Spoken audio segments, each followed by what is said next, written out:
Welcome back, everybody. Folks, my next guest tonight is a New York Times bestselling author who has been nominated for the National Book Award and won the McArthur Genius Grant. His new novel is The Emperor of Gladness. Please welcome to The Late Show, Ocean Vuong.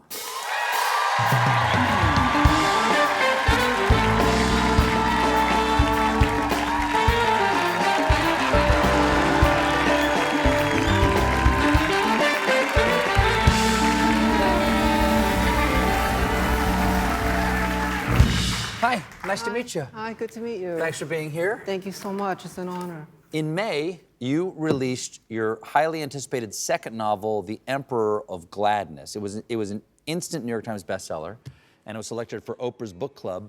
For those who haven't read it yet, what is it about? Well, it starts with a young man who's standing on the edge of a bridge contemplating jumping.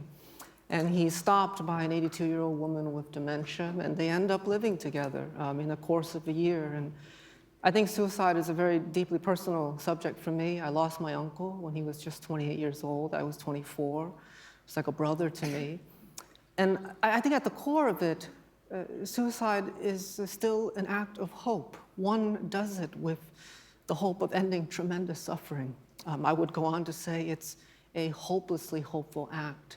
And what was really interesting to me was what happens for someone who chooses to step away from the ledge right back into a corner?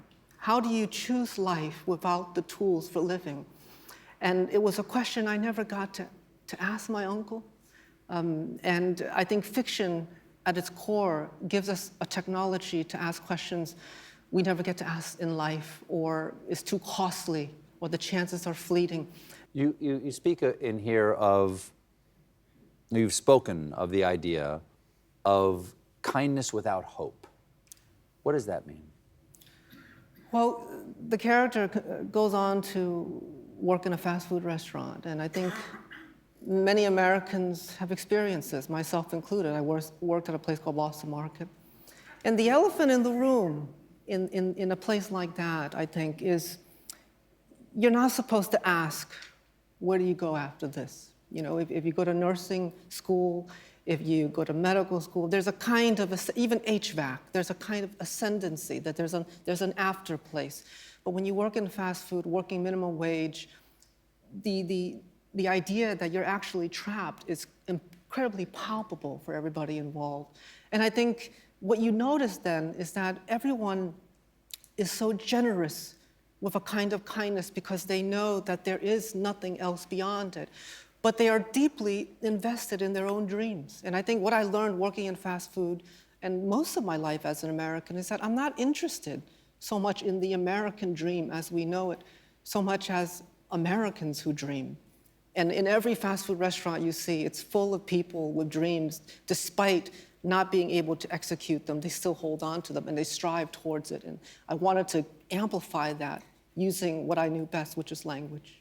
Do you think that the dream itself, the dreams that they have of something else, constitutes a form of hope, even if it's not a conscious hope? 100%. I think hope is a beautiful thing because it's kind of always the North Star. And as long as you have that beacon, you move towards, and I do this with my students. The greatest thing you can do as a teacher is to push the horizon back even further. Because even if your students don't reach their goals, they still exceed the limits of where they started from the get-go.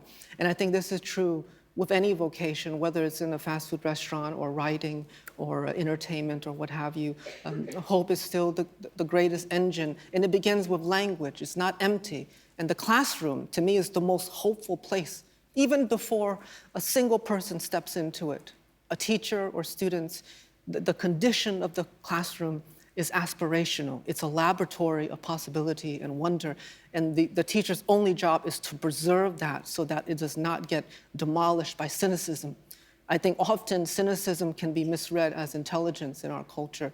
And hope is often the most courageous thing because it means you're all in. You've gone all into it. Cynicism masquerades as wisdom. Yeah. Thank you. Well, listen, speaking of hopeful things happening, here you are, you were chosen for Oprah's book club, and I'm just curious, that's a great way for more people to see the art that you do.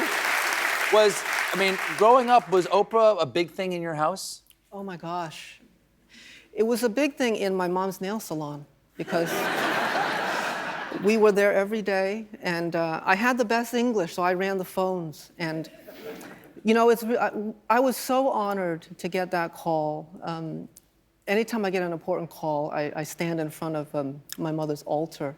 And my publisher tricked me. They said, we're going to have a publicity meeting. And I said, oh gosh, I'm going to get in trouble. So I stood in front of my mother's altar. I said, Ma, help me out here. And then they said, actually, we're having some trouble with the line. We're going to call you with an unknown number. Just pick it up. And then I heard the voice. And I knew that voice. I heard it every day at 4 p.m. with my mother. And I think what was so beautiful is that my mother, you know, she was illiterate her whole life. She doesn't know what the New Yorker is. She never saw what a literary prize is. But the only time she saw a book for the first time was in Oprah's show. And I think what was so beautiful about that show, and even your show, talk shows in general, is that you bring culture to working people. Because a book, even if you get it free at the library, it still takes 8-10 hours to read. And people like my mother worked 8 o'clock in the morning to 8 at night. If a customer walks in at 7:55, she has to take them, and that's another hour. She won't be home till 9. And to bring cultural work to the center of people and say, you have permission to access this discourse. And I watched the women in the nail salon look at that show with the books and say, oh, it's about divorce, it's about doubt, it's about migration, it's about trying their best to have kindness as a human being, which is an incredibly hard thing to do. I know that. I don't need to go to school and have a degree to know that I've lived that. And I think what was so beautiful for me was that it brought the idea of culture and widened it into a town square. And that town square happened to be in the middle of a nail salon in Hartford County. What luck. Well, Ocean, thank you so much for being here. Thank you. Thank you for sharing your story. The Emperor of Gladness is available now. Ocean Vuong, everybody. We'll be right back.